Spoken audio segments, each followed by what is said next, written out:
Gereja Katedral Jakarta. Ini dia saudara bagaimana ada 3 sesi misa malam Natal yang diselenggarakan oleh Gereja Katedral Jakarta saudara. Dan saat ini umat Kristiani sudah mulai berada di Gereja Katedral Umat Katolik, mohon maaf maksud kami sudah berada di Gereja Katedral Jakarta untuk mengikuti misa malam Natal sesi pertama yang diselenggarakan pada pukul 16.30 waktu Indonesia Barat. Selain yang hadir secara fisik di Gereja Katedral, saudara pengurus gereja juga menyediakan fasilitas untuk umat Katolik yang ingin mengikuti misa malam Natal melalui online atau secara daring.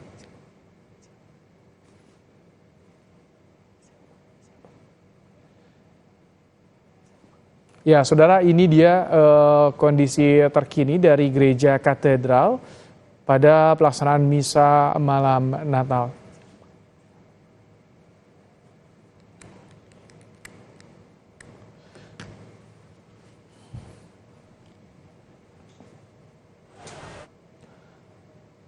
Saudara, Kompas Petang akan kembali dengan sorotan menarik lainnya. Hadirkan saya, Nilo Puspa. Silakan, Nilo. Terima kasih, Ibrahim. Saudara,